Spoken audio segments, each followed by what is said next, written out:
I'd been driving the Haines Highway for about 6 weeks when it happened. That's not a long time, but it was long enough to know the road pretty well, long enough to stop thinking about it. The job was simple.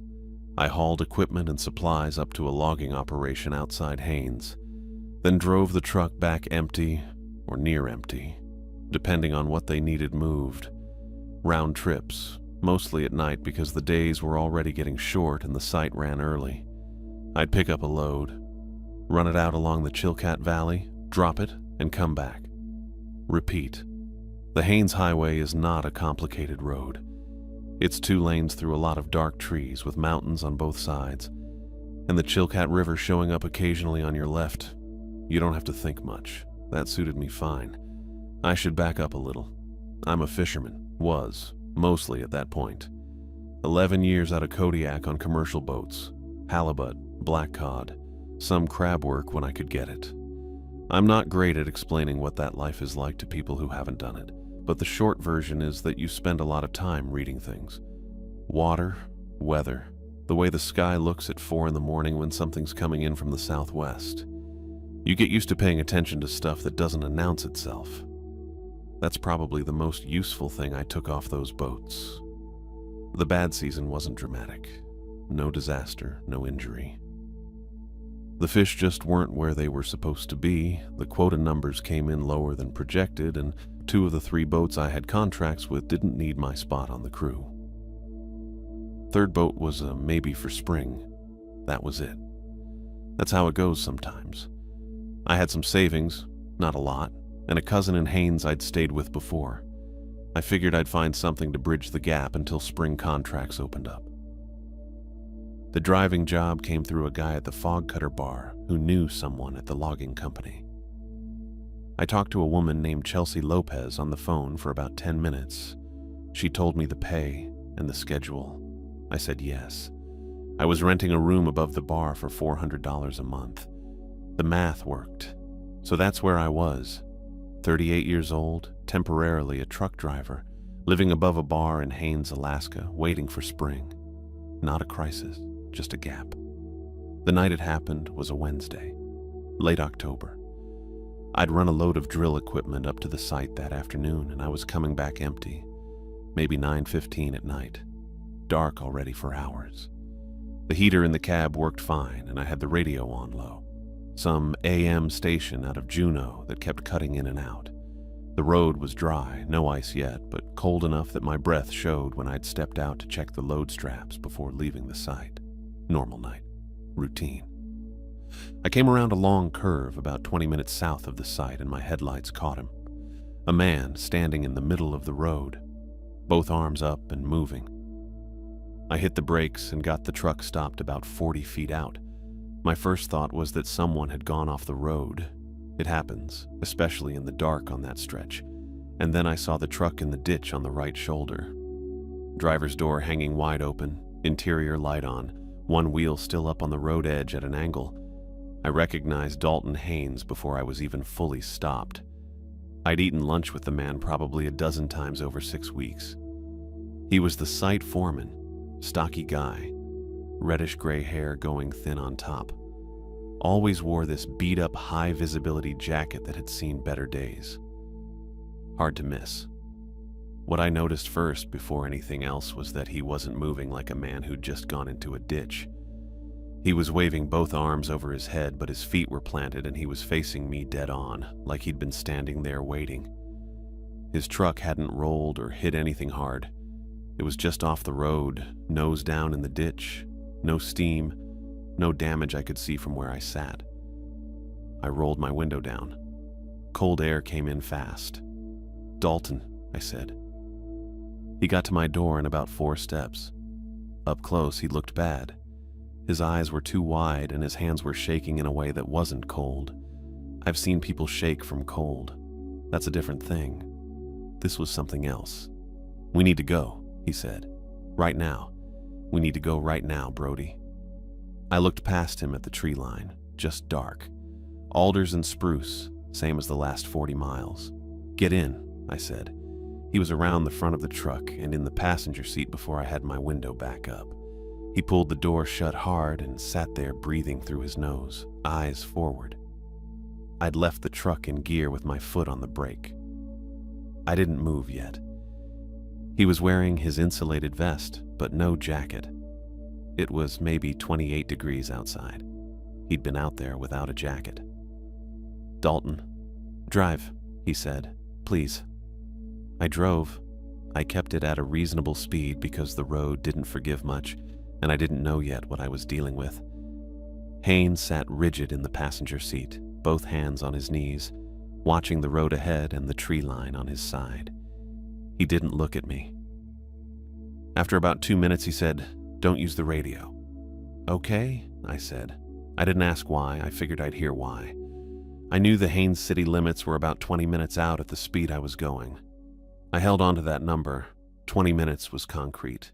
20 minutes was a fixed point I could drive toward while whatever this was got itself sorted out. Haynes didn't say anything for a while. I let him sit. I've spent enough time on boats with men who needed a minute to get their legs under them before they could talk. You don't push it. You just keep the boat moving and let them find their way back. When he started talking, his voice was lower than usual. Haynes normally talked like a foreman, direct, a little loud, used to being heard over equipment. This wasn't that. 3 days ago, he said, we found something. He stopped there for a second. At the site, near the preserve boundary, east side, the crew was clearing a section and they hit concrete about 4 feet down, old. Not a foundation, not a tank, something else. Underground. Had to widen the cut to get a look at it. I kept my eyes on the road. We went in, he said. Me and Martin and Wood and 2 others. There were symbols on the walls, carved in, and bones on the floor. Not scattered, arranged, like someone put them there. He said that last part carefully, like someone put them there. Martin and Wood went back the next day, he said, to get a better look. I waited. Martin came back, Haynes said. Wood didn't. I asked what happened to Wood. Haynes looked out his window at the dark tree line and said they hadn't found enough of the man to determine that. I kept driving. The heater ran. The AM station had gone to static somewhere in the last few minutes, and I hadn't noticed until just then. 20 minutes to Haynes. I kept the number in my head. I planned to pull straight up to the Alaska State Troopers post on Haynes Highway and hand all of it to whoever was behind the desk and be done with it. Haynes was still watching the trees on his side of the road. I didn't ask him anything else yet. He wasn't finished, and I could tell, and the city limits were still a fixed point up ahead somewhere in the dark. He said Martin hadn't spoken a word since the first hour after he came back out of the trees. Not a single word to anyone. Haynes said he'd tried. The other guys on the crew had tried. Martin just sat there looking at something that wasn't in the room. That part bugged me more than the rest of it, honestly. The bones and the structure and the symbols, those were bad, but they were things. Objects. You can file objects away somewhere. A man going silent and staying that way, that's a different category of bad. That's something that got inside him and didn't leave. I didn't say any of that. I just drove. The highway was empty in both directions. It gets that way out here in late October. Not just quiet, actually empty, like the road exists for its own reasons and you're just using it. The headlights threw about 100 feet of visibility, and after that it was just black tree line on both sides and the occasional reflector post. I knew this stretch. I'd driven it probably 40 times in 2 months. It didn't feel the same tonight, which I noted and then set aside because there was nothing useful to do with it. Haynes had gone quiet again. He was still watching his side of the tree line, not moving his head much, just watching. I got the impression he'd been watching tree lines for 3 days straight and hadn't figured out how to stop. I thought about what he'd said about the radio. Don't use the radio. I hadn't asked him to explain that, and I still didn't. Some things you ask about and some things you just accept as a condition and keep moving. I'd learned that on boats. A deckhand tells you the starboard winch is making a noise and you believe him first and investigate second. You don't stop to debate it in the moment. 20 minutes to Haynes. Probably less now. I kept the number running in the back of my head like a countdown. I'd been doing it since he got in the truck. Troopers post on the highway, pull in, park, walk inside, hand the whole thing to whoever was behind the desk. That was the plan. It was a good plan. Simple plans usually are. Then the engine stopped. No cough, no warning light, no RPM drop I could feel through the pedal. It was just there, and then it wasn't. The dashboard went dark. The heater fan wound down. The headlights stayed on for about 3 seconds, and then those went too. And then it was just the truck coasting forward in the dark on whatever momentum I had left. I steered to the shoulder and let it roll to a stop. Gravel under the tires. Then nothing. I sat there for a second. I'm not sure what I was waiting for. Some follow-up, some explanation from the truck itself. There wasn't one. I turned the key. The ignition made a small, dead click, and that was it. I tried it again. Same click. No crank, no attempt, nothing. "Don't," Haynes said. "I'm just trying the ignition." "I know. Stop." I stopped. I looked at him. He was still facing forward, hands on his knees, not looking at me. I checked my phone. 1 bar, then none. Then the little searching indicator spinning in the corner. I held it up toward the windshield like that ever actually helps. It didn't help. No signal.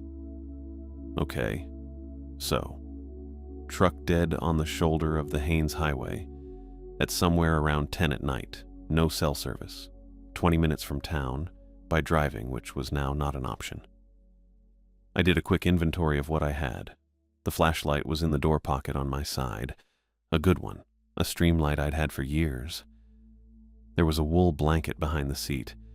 A half-empty water bottle in the cup holder. I was dressed for the weather. Haynes was dressed for the weather. If it came to walking out, we could walk out. It was cold, but it wasn't dangerous cold, not yet. I grabbed the flashlight and pushed my door open. "Brody." Haynes's hand came across the cab and grabbed my forearm. Not hard, but firm. He was looking at me now. "Don't open the hood," he said. "I just want to see if it's something simple." "It's not something simple." He said it like he already knew. "And the hood makes noise. The latch don't." I looked at him. His face in the dark cab was just shapes, but his eyes were steady, not panicked. He'd moved past panic at some point in the last 3 days and landed somewhere quieter and worse than panic. I pulled my door shut. Didn't latch it all the way, just pulled it to. I don't know why. Some instinct about not making noise. We sat there. The truck ticked as the engine cooled. Outside, the wind was moving through the alders along the shoulder, that dry October rattle of branches with no leaves left on them. I know that sound.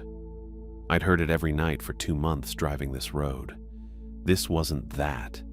It started maybe 30 yards back from the truck, off the right shoulder, back in the tree line where the alders get thick before the spruce takes over. Something moving, heavy enough that I could hear the ground in it. Not just branches, but weight on the earth, compressed and deliberate. It was low, and it was fast, which didn't match the weight of it. Those two things don't usually go together. I've spent a lot of time around animals. Brown bear, black bear, moose, all of it. On water and on land both. I know what a large animal sounds like moving through brush at night. I know the rhythm of it, the way it pauses, the way it breathes. This wasn't a pattern I had a file for. It was rhythmic in a way that felt intentional, like something that knew exactly where it was going. It was getting closer. I got back in the truck. I was already in the truck, but I pulled the door fully shut and hit the lock. Haynes hit his side without me saying anything. The 2 locks clicked in the same second. We didn't say anything. There wasn't anything to say. I kept the flashlight in my hand, but I didn't turn it on. The movement stopped, just like that. Mid-stride or whatever passed for a stride out there. 1 second it was coming, and then it wasn't. The alders went quiet. The spruce went quiet. Everything went quiet in a way that felt less like silence and more like something holding its breath. I've been on the water in dead calm conditions. That specific kind of flat where the surface looks painted and there's no wind, and even the boat seems to stop creaking. Most people think that's peaceful. It isn't. It's the ocean waiting. This was the same feeling. The quiet wasn't empty. It had weight to it. Haynes was breathing through his nose, short and controlled, like he was trying to take up less air. I could hear my own pulse in my ears. I was aware of the vinyl on the seat, the way my jacket was bunched at the shoulder, the fact that the flashlight in my hand was getting warm from my grip. Small stuff. The kind of thing you notice when your brain is running out of bigger things to process. Neither of us moved. I watched the tree line. I couldn't see anything. The headlights were off. They'd cut when the engine died, and the moon wasn't doing much through the cloud cover, just dark shapes, spruce and alder, and the pale line of the road shoulder and nothing else. I stared at it anyway. I don't know what I was looking for. Movement, I guess. Or the absence of it. Some confirmation that whatever was out there had actually stopped and wasn't just standing still at the edge of the light. 3 minutes is a long time to sit without talking. I know because I counted. Not out loud, just in my head. I got to somewhere around 180 and then I lost track and started over. Haynes didn't say anything. I didn't say anything. There wasn't a version of that conversation that helped. At some point I realized I'd been holding the flashlight so hard my fingers were going numb. I loosened my grip a little. That was the most I moved for a while. Then the headlights came on. Both of them at the same time. Full brightness. No flicker. No warm-up. Just dark, and then lit up like nothing had happened. I looked at the ignition. The key was in it, but I hadn't turned it. I looked down at my hands. Both of them were flat on my thighs, palms down. I hadn't moved them. I was sure of that the way you're sure of what your own hands are doing. I hadn't touched the steering wheel. I hadn't touched the key. I hadn't touched anything. The engine turned over. Clean start. No hesitation, like it had been running the whole time. Haynes made a sound, not a word, just a short exhale through his teeth. That was it. I didn't sit there thinking about it.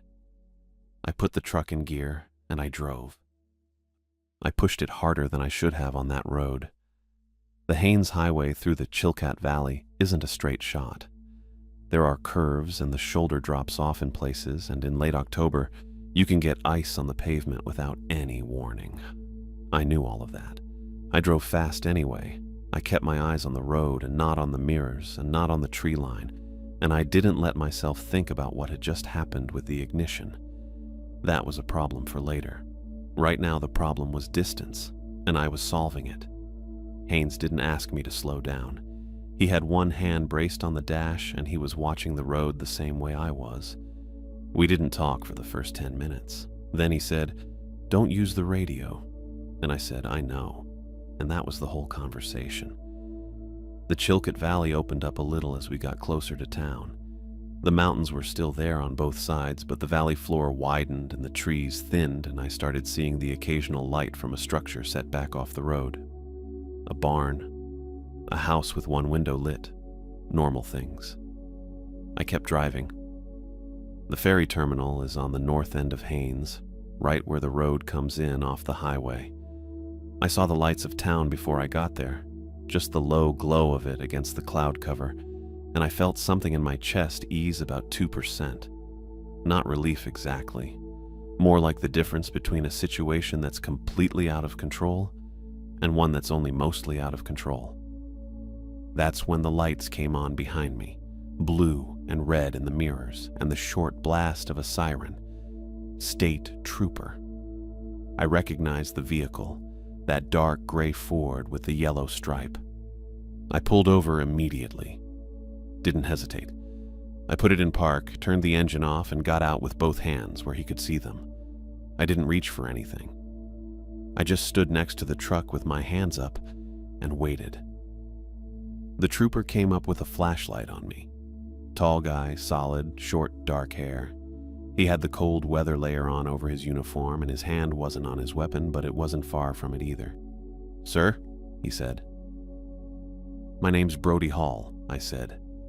"I drive supply for the logging operation out of the Chilkat site. The man in the passenger seat is Dalton Haynes. He's the site foreman. We need to talk to someone." He looked at me for a second. Then he looked at Haynes through the windshield. Then back at me. "What's the nature of the situation?" he said. So I told him. Standing on the shoulder of the Haynes Highway, at whatever time it was, close to midnight, I think, with the cold coming off the mountains and my breath showing in the flashlight beam, I told him about the engine cutting out, about the sounds in the alders, about the ignition. I told him about Bradley Wood. I told him about the structure the crew had found near the preserve boundary. I told him about Jonathan Martin not talking. He listened. He didn't interrupt. He didn't write anything down yet, just listened with that specific flat expression that law enforcement people practice. When I finished, he said, "Stay here," and walked back to his vehicle. I stood by the hood. Haynes had gotten out at some point and was standing a few feet away, hands in his jacket pockets. He was looking at the pavement. The trooper was in his vehicle for a few minutes. I could see him on the radio. Then he got out and came back. "Search and rescue went out to the logging site earlier this evening," he said. "They located the structure." He paused. "They also located Bradley Wood." I waited for the rest of it. He looked at me and then at Haynes and then back at me. "Details about the scene aren't being released," he said. "What I can tell you is that you're not to return to that site. Either of you, under any circumstances." "Understood," I said. He nodded once. His name tag said Hughes, Garrett Hughes. "I'm going to need you both to come in," he said. Haynes went with a paramedic unit that showed up maybe 10 minutes after Hughes made his call. I didn't see them arrive. 1 minute Haynes was standing near the shoulder, and the next there were 2 people in jackets walking him toward a vehicle with its side door open. He didn't look back. I watched him go, and then looked at the road for a while. Hughes told me to follow him in my truck. I did. The trooper post was a squat building off Haynes Highway near the edge of town. Tan siding, fluorescent lights inside, a bulletin board by the front desk with some laminated notices pinned to it. It smelled like burned coffee and carpet cleaner. There was a space heater running somewhere that I could hear, but not see. Hughes pointed me toward a chair at a table in a side room, and I sat down. The chair was plastic, the kind with metal legs that scrape when you move them. I tried not to move it much. A second officer came in about 5 minutes later. Deputy Oscar Santiago. He introduced himself, shook my hand, and sat across from me with a notepad already open. He had a mechanical pencil. He clicked it once and wrote the date at the top of the page. That was it for preamble. Hughes asked most of the questions. Santiago wrote. I went through the whole thing again. The figure in the road. Haynes waving, the truck in the ditch, getting him into the cab, what he told me about the structure, the bones, the symbols, Martin and Wood going back in. What happened to Wood?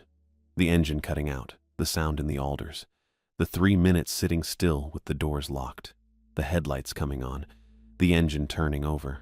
I said that last part twice because Hughes asked me to repeat it. I told him both my hands were on my thighs when the engine started. I told him I was certain of that. He nodded and didn't say anything, and looked at Santiago, who was writing.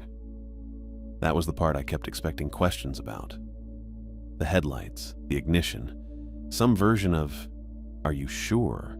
Or could you have accidentally, or maybe you were disoriented?" Nothing. Hughes just nodded and moved on to the next thing. Santiago kept writing. I'm not a person who reads a lot into things. That's probably a fishing habit. You watch the water, you watch the sky, you call what you see, and you don't add to it. But the absence of questions from Santiago was its own kind of thing. He wasn't confused by what I was telling him. He wasn't skeptical. He was just writing it down, steady and unhurried, like a man transcribing a document he'd already read. That part stuck with me more than I let on. We went through it a third time around midnight. Hughes asked me to walk back through the timeline from when I first spotted Haynes in the road. I did. Santiago wrote. At some point, someone put a paper cup of coffee on the table near my elbow. I drank it. It tasted like it had been sitting on a burner since around noon. The second time, through the part about the sound in the trees, Hughes asked me to describe the movement. I told him it was heavy, low, and fast. He asked if I could estimate size from the sound. I told him I couldn't. I told him it moved the way something moves when it isn't worried about being heard, and then it stopped. And the stopping was cleaner than any animal I'd been around. He wrote something down himself at that point, which he hadn't done before. I noticed that too. Just past 2 a.m, Hughes told me I was free to go. He handed me a card with a case number on it. He said someone might follow up in the next few days and asked me not to leave the area without letting them know. I said I understood. Santiago closed his notepad and stood up and shook my hand again. Neither of them said anything else. I walked out through the front of the building. The cold hit me right away. My truck was in the small lot out front, right where I'd left it. I stood next to it for a second before I got in. I put the key in. It started on the first turn. No hesitation, no strangeness, nothing. Just the engine catching and the dash lights coming up like any other night. The fuel gauge read 3/4. The heater kicked in after about a minute. I sat there with my hands on the wheel and let it run. I drove to my rental on Main Street. It was above the Fog Cutter Bar, which was closed at that hour. The bar sign was still lit though, that orange neon, and it threw a little color up the outside staircase. I went up, unlocked the door, went inside, and turned on every light in the room. The overhead, the lamp on the nightstand, the light above the bathroom sink. I left the bathroom door open so that one counted too. I sat on the edge of the bed. The room was small.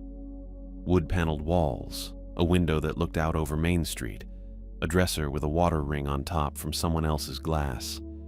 There was a Kenai River calendar on the wall from 2 years ago, still open to July. I looked at it for a while. I didn't sleep. I called the logging company at 8 the next morning. Chelsea Lopez answered on the second ring. I told her I was done, that I was calling to resign the contract, and that she could mail the last check to my Kodiak address. She said, "The site's closed indefinitely." I said, "Okay." She said, "We're in the process of notifying all contractors." Her voice was flat in a specific way, not unfriendly, just stripped of everything except the words themselves. I'd heard that tone before, usually from people who'd been told something they couldn't do anything about and had decided the only way through it was to just keep talking in complete sentences. She knew more than she was saying. That was obvious. I didn't push it. I asked about Martin. She said he'd been airlifted to Anchorage. She didn't say when, didn't say which facility, didn't say anything else about it. I thanked her and hung up. I found out later through Haynes that Martin still hadn't said a word. Not to the medics, not to whoever they handed him off to in Anchorage, not to anyone. Haynes told me that in a short text about a week after everything happened. He said Martin was somewhere receiving care, and that was all he knew. Haynes quit that same week. He didn't tell me where he was going. The structure near the preserve boundary got cordoned off within a few days. I know that because I drove past the logging site access road once before I left town, not to go in, just passing. There were vehicles parked at the turnoff. No agency markings I recognized. No state trooper vehicles, no Forest Service, nothing with a logo I could place. Just a couple of dark SUVs and 2 men standing near the gate in plain jackets. One of them watched my truck as I went by. I didn't slow down. I didn't know who they were. I still don't. I boarded the ferry on a Sunday morning. The MV Tazlina, which is one of the smaller state ferries, not the big ones that run the full southeast route. It was cold enough that my breath showed, and the dock planks had a thin frost on them I had to watch for. I had one bag. I'd left most of what I'd accumulated in the rental room. Some canned food, a pair of work gloves, a wool blanket I'd bought at the hardware store on 2nd Street. I didn't want to pack carefully. I just wanted to go. The terminal at Haynes is small. A waiting room with plastic chairs and a vending machine that only had 2 things left in it. I sat there for about 40 minutes before boarding opened, drinking bad coffee from a paper cup I'd brought from the fog cutter, reading the same paragraph of a Field and Stream magazine from 2 years ago, over and over, without retaining any of it. There was a family with 2 kids across the room. A guy my age in a Carhartt jacket sleeping upright with his arms crossed. Nobody was talking. That was fine. I got on, found the rear deck, and sat down. The rear deck on the Tazolina is just a covered outdoor section with bench seating and a railing. It smells like diesel and salt and whatever the last group of passengers left behind, which in this case was cigarette smoke. I didn't mind. I'd spent 11 years on working boats. That smell meant something was moving. Haynes dropped away behind us. The mountains came up on both sides of the Lynn Canal as we headed south. The Chilkat Range on one side, the Takshanuk on the other. I know those names because I'd looked at maps when I first took the driving job, trying to get a sense of where I was. I'm not from Alaska originally. I came up from Astoria for the fishing work and just never left. But I'd never spent much time in the southeast before. The Lynn Canal is different from what I knew around Kodiak. Narrower, the mountains closer. The whole thing feels more like a corridor than open water. I watched Haynes get small. The ferry terminal, the cannery buildings, the white spire of the church up on the hill. The fog cutter was somewhere in there, but I couldn't pick it out at this distance. The town just compressed into a cluster of shapes, and then the shapes got harder to read, and then it was mostly just the mountains behind it. I kept watching longer than made sense. The thing I kept coming back to was the ignition. Not the sound in the trees, not Haynes's face, not any of the other parts I'd spent 4 days turning over. The ignition, specifically the engine catching without me touching anything. I'd been sitting there with both hands flat on my thighs. I remember that clearly because I'd put them there deliberately, trying not to do anything sudden, trying to stay still, and the engine just turned over. The headlights came on first, then the engine. I didn't touch the key. I didn't touch anything. I know what my hands do. That sounds like a strange thing to be certain about, but it's not. Not if you've spent enough time doing work where your hands matter. On a boat, you develop a pretty specific awareness of where your hands are and what they're doing at any given moment. You have to. The wrong grip at the wrong moment, a line wrapped around your wrist when you shouldn't have let it, fingers near a winch drum.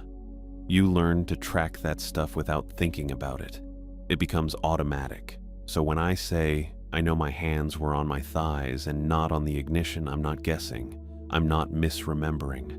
I know. The engine started. I didn't start it. Something in those trees did. Or decided to, anyway. Which is the part that doesn't sit still when I try to think about it directly. It's not just that something started the truck. It's that starting the truck was a choice. It let us leave. Whatever was out there in the alders, moving through the dark in a way I couldn't account for, it decided at some point that we were going to go. And we went.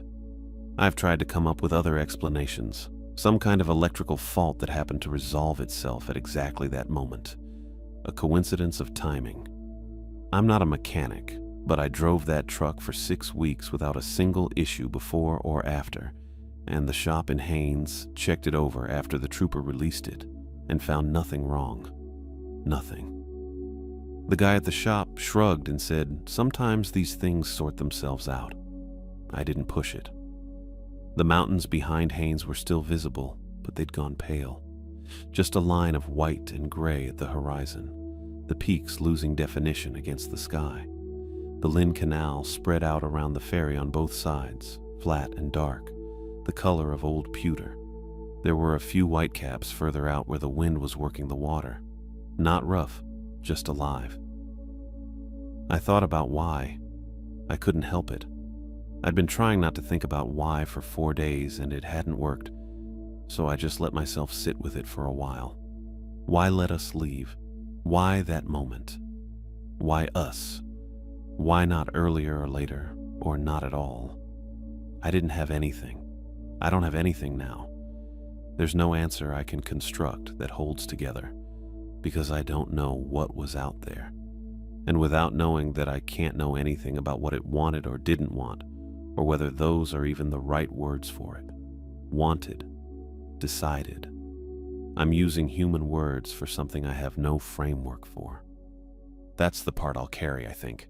Not the sound, not what Hughes told us about Wood, or what was left of Martin, or the men in plain jackets at the gate who watched my truck go by. All of that is bad. All of that will probably surface at 3 in the morning for a long time. But the thing underneath all of it, the thing I can't put down, is that something made a choice about us and we had no part in it. We were just there. Whatever the reason was, if there was one. It had nothing to do with me or Haynes or anything we did or didn't do. We didn't earn it. We didn't negotiate it. Something decided, and we left, and we'll never know why. I'm not sure what to do with that. I haven't figured it out yet. The pale line of mountains behind Haynes thinned out, and then it was gone. Just water behind the ferry now, and the wake cutting back through it, white and churned and already settling flat again 20 yards out. The Lynn Canal opened up around us. The sky was low and gray and even in all directions. I kept watching the water where the mountains had been. There was nothing there. Just the canal and the cold coming off it and the sound of the engine below decks doing its work. I pulled my jacket tighter and stayed where I was.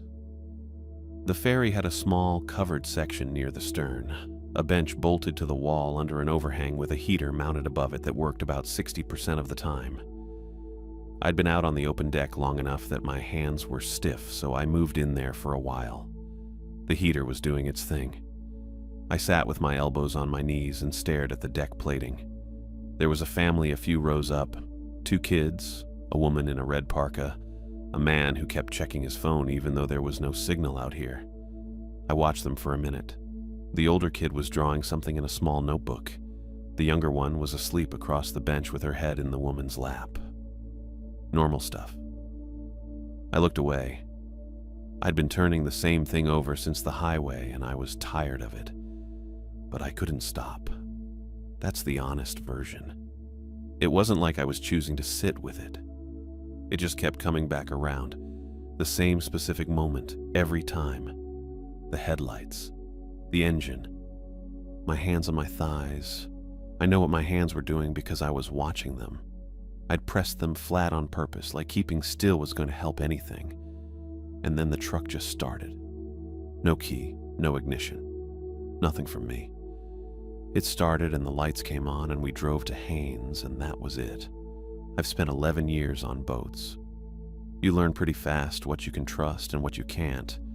And a big part of that is knowing the difference between what actually happened and what you think happened because you were scared. Fear does things to memory. I know that. But I also know what my hands were doing, and they were not touching the ignition. That's not fear. That's just a fact, same as a barometric reading or a tide chart. It happened the way it happened. Something out there made a decision about us.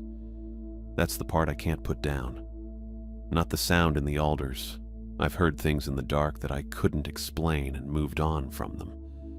Not Bradley Wood or what was left of him, which I only knew about secondhand anyway, passed along in the flat, careful language of people who'd already decided not to say more than they had to. I can file those things somewhere. They're awful, but they have a shape. This doesn't have a shape. Something decided to let us go. It didn't have to. We were sitting in a dead truck on a dark road 20 minutes from town, and it could have done whatever it wanted with us, and there was nothing we could have done about that. But it didn't. It started the truck and it let us drive away, and I have no idea why. I didn't earn that. Haynes didn't earn it. We didn't do anything smart or brave or right. We just sat there with our hands in our laps and it let us leave. The why of that is not something I'm going to get to. I've accepted that. I don't mean I've made peace with it. I'm not sure that's available to me. But I understand it the way I understand that some weather systems don't behave the way the models say they should. You note it. You work around it. You don't get an explanation. The heater clicked off. I waited to see if it would come back on. It didn't. I stayed where I was anyway. I thought about Haynes for a minute. Last I'd heard, he was back in Juneau staying with his brother. He'd sent me a text about a week after everything. Just said he was doing okay. Asked how I was. I wrote back that I was fine. He said good. That was the whole conversation. I didn't expect we'd talk much after that. We weren't close before any of this happened, and I don't think going through something like that automatically makes people close. Sometimes it just makes them two people who want to stop thinking about the same thing. Martin was still in Anchorage. Still not talking as far as I knew. I thought about him sometimes. What he saw when he went back to that structure. What he came out carrying that took his words away. I hoped it got better for him. I didn't know if it would. The family up ahead started packing their stuff. The man got the sleeping kid up onto his shoulder, and she barely woke. They moved inside toward the main cabin. The older one with the notebook looked back at me once on the way out. I nodded. She didn't react. Then they were gone. I was the only one left in the covered section. I went back out to the open deck after a while. The cold was sharper now, the canal wider. The mountains on both sides were dark shapes against a darker sky, no detail to them, just mass. The water was gray and flat, and it went a long way in every direction. I stood at the rail and held on and watched it. I've spent most of my adult life on water. I'm comfortable with how indifferent it is. It doesn't care about you, doesn't wish you well or ill. It just does what it does according to forces that have nothing to do with whether you're on it. I've always found that straightforward. Honest, almost. You know where you stand. This was different. Or maybe it wasn't. Maybe that's the thing. Maybe whatever was in those trees operates the same way. Not cruel, not merciful, just doing what it does, according to reasons I don't have access to. And the fact that we walked away from it doesn't mean it had anything to do with us, any more than surviving a bad crossing means the ocean decided to spare you. It just means the variables lined up that way. It means we were there at the right time for whatever its purposes were, and then we weren't needed anymore and it moved on. I don't know if that's better or worse than the alternative being that it made a real choice, that it looked at us and decided something specific about us, that there was a reason with our names in it. I think I prefer the indifferent version. I think that one's easier to live with. The ferry's wake ran out behind us, white and churned up and already smoothing over. 20 yards back, it was flat again. 30 yards back, you couldn't tell a boat had passed. The canal didn't hold the shape of anything that moved through it. I stayed at the rail for a long time. Long enough that my face went numb and I stopped noticing the cold. The lights of a small town passed on the eastern shore. I didn't know which one. Some cluster of buildings and a dock, a few lit windows.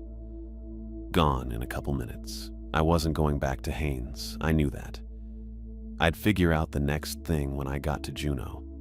There were boats, there was always work if you knew what you were doing and weren't too proud about the terms. I'd done it before.